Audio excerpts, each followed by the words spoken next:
Hey, I'm Nikki, the Obsessive Bookseller. Welcome to my channel, and welcome to this episode of Read, Burn, Hoard. This is a project where I am going through my entire unread collection, focusing on one shelf per month, hoping to either read the books, burn the books, or hoard the books for later. It's the perfect way to curate my shelves, and I've been having a ton of fun with this project. It was originally inspired by Books with Emily Fox's 1 Week, 1 Shelf challenge. And I mentioned in a couple of my last videos that I tried to get way ahead of schedule, and so I have no idea if I actually filmed myself picking the last shelf, but we're getting close here. Like, I am more than halfway through all of these shelves. This was going to be a 3-year project anyway, and I think we're kind of closing out the end of the second year, so there's maybe a few more than that in here, but that's so cool. Shelf 34 was picked. It's the very last shelf alphabetically, and there's a lot of options on there, so let's go take a look at it. Okay, it's way up there. Pretty decent lineup of titles. We'll go through them a little more carefully here in a second. First up, Beginning Operations by James White. Sector General Omnibus. I guess these were published back in like the 50s and 60s in various magazines and articles and whatnot, and they've been compiled into one place.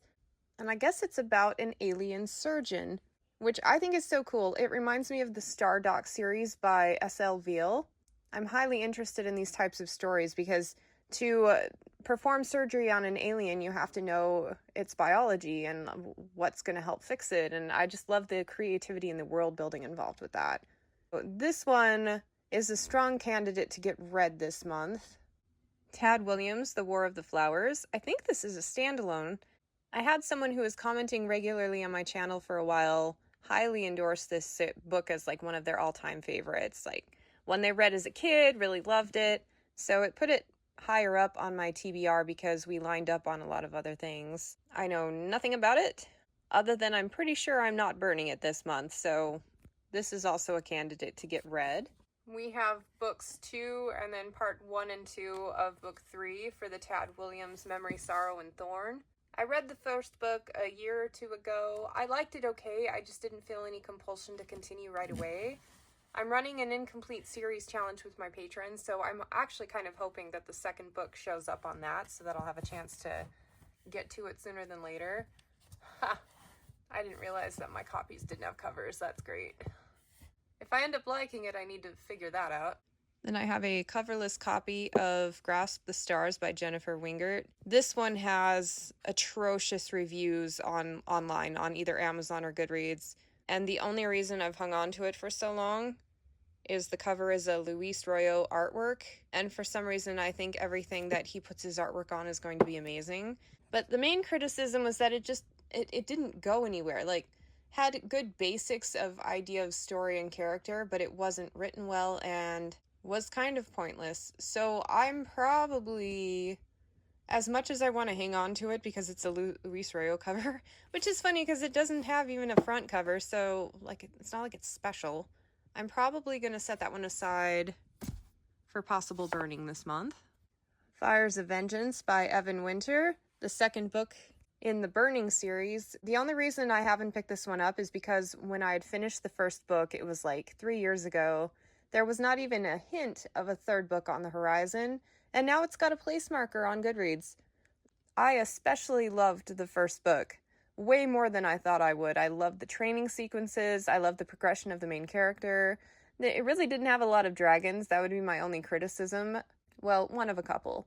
But let's just say, despite its flaws, I loved it, and I am excited to eventually read this one.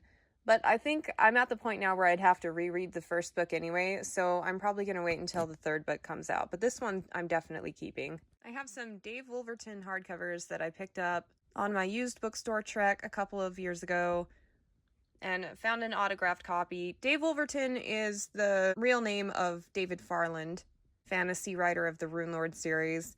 And if I'm totally honest with you, I have never really been interested in this series. I picked it up more as a fan of the author as opposed to actually wanting to read it. But it's one of those things I don't think I'll get to for a really, really long time. But because of my connection to the author, I don't want to let them go. And the fact that it's signed, that's pretty freaking cool. Gonna hoard these. Also by Dave, The Courtship of Princess Leia, the Star Wars story. I've actually heard that this one is quite good. So I'm hanging on to this one as well, but I think I'm going to move it over to my husband's section of the library because we've got a bunch of Star Wars books over there anyway, and I think it makes more sense to shelve it over there. Oh yeah, there's even a space for it. Ta-da! One for Sorrow, Two for Joy by Clive Woodall. I am a huge fan of the Redwall series, and when I was a kid, I loved animal stories. Watership Down I read, it was like kind of hit or miss for me. It was just okay. That's one of like the beloved classics in the genre. Oh, I've been hanging on to this one forever. Do I think I'll actually make time and read it? I'm really not sure. We'll have to see if the mood strikes me. Patricia Reed, A Matter of Magic. This is a duology. Merlion the Magician and the Magician's Ward. I was really excited about this book because I love her Enchanted Forest Chronicles books. Those are so much fun. They have always been like really special. But I caught a review of my friend Tammy, and we love a lot of stuff, and she thought this one was kind of mediocre, so it's lessened my enthusiasm for it quite a bit. I love anything to do with magic. I know I like the author, so I'm willing to at least give it a try, but I don't know that I'll get to it this time around. I'm definitely not burning it though. We have the Orphans of Chaos series by John C. Wright. This one is one that I've been claiming for years that I can't wait to start. I think it is, just even the title sounds like a lot of fun. The thing that kind of kicked me off from having started it before now is it does not have very good ratings. Like, people had a lot of active problems with the series. But of course, it's one of those things where I want to try it for myself. If I stand by how much I say I've wanted to read these for years, this is what I will pick up this month. So I think this one is also a strong candidate to get read. I have these two paranormal books, To Serve and Submit and A Pound of Flesh by Susan Wright. I guess it's a completed duology. The only reason why I have these books is because it was compared to Kushiel's Dart by Jacqueline Carey. And, I really have a hard time believing that. Like, those books were on a pedestal. And not to mention, she is one of the most exceptional writers that I've ever read. So to compare this to Jacqueline Carey, I have my sincere doubts. But because I love that series so much, I'm willing to give this one a try. I have a feeling this is going to be like a trashy version of that. So I will probably hang on to these for a while longer, or maybe I'll burn the physical copies and just go digital, because I don't know that I really need placeholders for these. I'm gonna set those aside as perhaps burn. I may hang on to them just to remind myself that I wanted to try it. Confessions of a Demon by S.L. Wright. If you asked me what kind of random paranormal books are on my shelves, I wouldn't have even have remembered that I owned this one. So that's probably an indication that I could let it go without hurting it too much. I am not in much of a mood for paranormal stuff right now anyway, of the romance variety. I want something a little more hardcore. So that one is a candidate to burn. I've been slowly collecting the Curse of the Mistwraith, The War of Light and Shadow by Janny Wurst.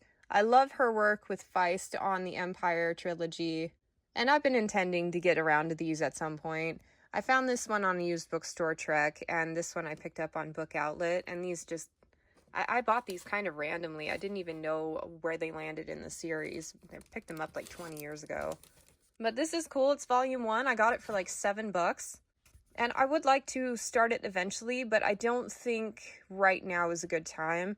I hear it's pretty dense, and I'm also slowly working my way through Malazan. Incidentally, once I get through Malazan, this Inda series by Sherwood Smith, I want to pick that one up next.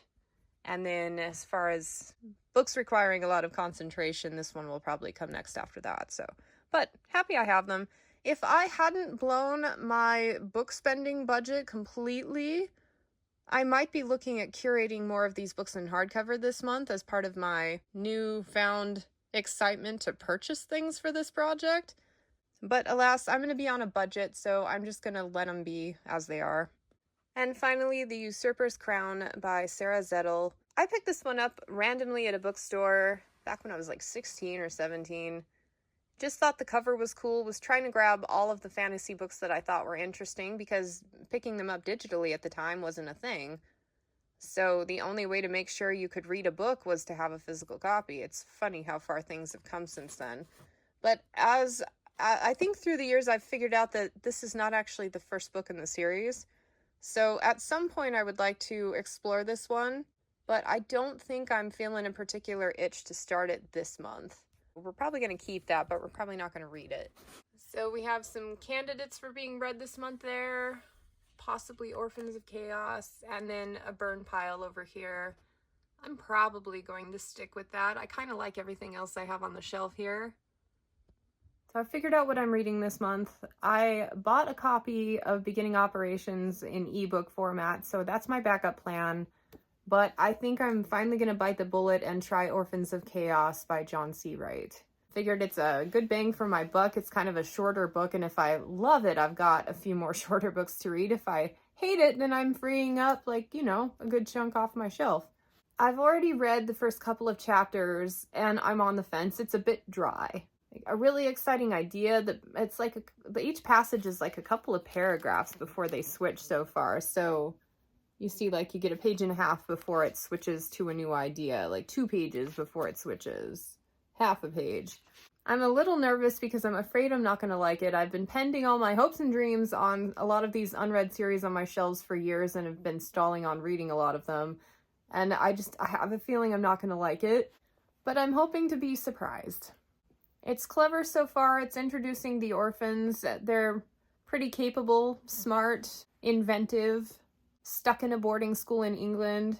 And one of them is having these weird dreams that kind of speaks to a sci-fi element. Her consciousness is being abducted kind of a thing. A little weird. So we'll see if everything can come together and give me a cool story. I read the first few chapters of this book, and it wasn't bad. It's really dry. The premise is so exciting. We've got these orphans in a British boarding school with a bunch of magical abilities, but they don't know where those abilities came from. They don't know why they're all tied together. So the idea was good, but the way it was executed was really dry and long-winded. And it occurred to me while I was reading it that I have actually picked this book up on another occasion and read about the same amount before I put it down. So, I don't know, this is one of those books where I was so excited to read it for so long that I feel kind of let down. My first thought was, well, I'll keep it and I'll try it on another day. Maybe I'll have more patience. But this is my second failed attempt at reading this book, so I think I need to listen to the signs, accept the sunk costs, and just let this one go.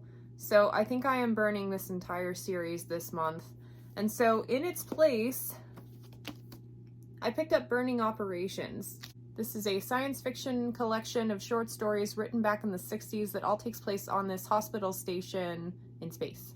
The size of the book is belying. This is really thin paper, so this is like a 500-page book, and I managed to read it in just about a week. The cool thing about this compilation is each story kind of builds momentum from the previous one. So you get a story, they solve a medical case, and then elements from that appear in the next book. So you do feel like, even though it's episodic, that there's a continuity for the whole thing. The thing that kind of threw me, though, is the very first story, I got connected to the character, and then he ended up being just a secondary character for the whole rest of the book. So the character you meet in the first short story is not the one you follow through the rest. So it took me a while to get used to the new one and the fact that, oh yeah, this is what we're doing now. I didn't like his profile nearly as much as the original one. In any case, though, medical sci-fi is apparently a subgenre that is like one of my all-time favorites. I've read only a handful of stories in that subgenre, and I have loved them all. Considering how long ago this was written, the problematic elements of it, there weren't very many. There was just one tiny little paragraph where the author was talking about women not being able to fill their pretty little heads with this download of medical information that these characters get to help them treat the various alien races. So just a little bit of sexism, but it was only in one paragraph throughout the entire book, so I let it go. The aliens in this one were awesome. I really enjoyed the creation of them. I loved that the problem solving was very episodic and like, oh, I wonder what's the mystery of this ailment. It's broken down into 3 sections, and the stories in the first section read a little more episodic, and I liked them a little bit better. It felt like the author spent more time on the character creation and basically told the story a little bit more clearly. And the further along you got, it was still interesting, but the second part and the third part were basically one long narrative broken into chunks. if that makes sense. Like the first one was definitely more episodic, and then it turned more into like a series novella, essentially. And while I enjoyed those quite a bit, I still preferred the episodic stuff. So overall, I'm landing at a 4 out of 5 stars. This is a wild surprise for me. I am really excited that this project had me picking this one up. And to that end, it led to a no-brainer curation of the rest of the series for this shelf. So I have since picked up Alien Emergencies, the next 3 collections, and General Practices, the 3 beyond that. There's one more beyond both of those that I am still planning to acquire, but haven't gotten hold of it yet. Yeah, what a delightful surprise. So let's go do a final tally on the shelf. I've made some kind of brutal decisions on some of the things I'm letting go. We are definitely keeping and continuing to read these. Really excited I had a chance to get to those. And these are the books I believe I'm burning this time around. So this one, because I'm finally accepting that perhaps the writing style is just not for me. And then Janny Words. So I have these covered copies, these paperback versions, and then way up there, I've got some hardcover versions. And I was thinking really critically about what the future of that collection looks like for me. It either involves me gathering more of those hardcovers and having a matching set, or waiting until they come out with a new matching set for the entire series and just starting from scratch. Like, I love that we live in an era where we can look at new special editions coming out for a lot of old beloved series, so maybe the Broken Binding will pick it up at some point. In any case, I don't believe the future of my book collecting in this series is going to be these particular volumes, and I will most likely be reading this on ebooks anyway, because they are not available on audio. So I decided to let these ones go. Okay, we'll talk about that in a second. So I decided to let Grasp the Stars go due to bad reviews and just an overwhelming consensus that it had good ideas, but it was not written very well. And then I did some research on this one here, Confessions of a Demon by S.L. Wright. This is it's listed as fantasy right here, but it's basically an urban fantasy. And I allowed Goodreads to sway me on this one. A lot of the people who didn't like it said the idea for the demons was really cool, but the main character was not likable and the story really didn't go anywhere. And I know enough about what I like and don't like in urban fantasies that I think I'm willing to let this one go without too much fanfare. So let's talk about these for a second. I have here To Serve and Submit and A Pound of Flesh by Susan Wright. And like, I don't know, just based on the titles alone, I was questioning whether or not I should keep it. But then I read a couple of reviews online and they're like, oh, like this series is a lot like Kushiel's Dart. So if you love this one, you'll probably like this one. I'm not sure how much I bought that explanation at first, because this seems to me, based on the marketing, that it's just more kind of trashy and is completely focused on the sexual elements, whereas like Kushiel's Dart has a lot of sexual content, but it's one of the most elegant, refined, most beautifully written things that I've ever read. The characters have such a sense of dignity to them, and the carnal nature of the story adds to the world building. Like, it's an integral part of the society that she's built. And so, like, I really can't imagine this series, like, holding a candle to this one. Just to make a decision, I read the first chapter or two of To Serve and Submit, and anybody who is comparing this to this, like, missed the entire point of Kushiel's Dart. Like, if it's just the BSDM stuff that's similar, you may as well have not read this many pages for that content, because, like, that is so not what this one is about. So this one, very degrading, very non-consensual, and just icky. So I am letting these ones go. And I am bummed, because it takes a master craftsperson to compile all of those taboo elements into one place and not make it feel gross. So back to the shelf. So when it's all said and done, this is the lineup that I'm keeping. And you can see I've got a massive gap there where I've let things go. Love it.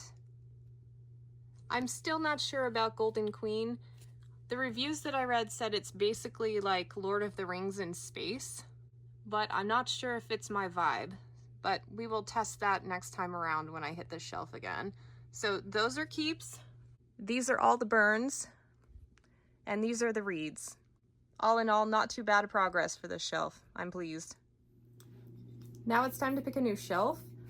For the first time in a long while, I did not pre-film this part just to see what I was working on next, because like me trying to be efficient and getting ahead of schedule was the worst thing I could have done. I kept losing footage.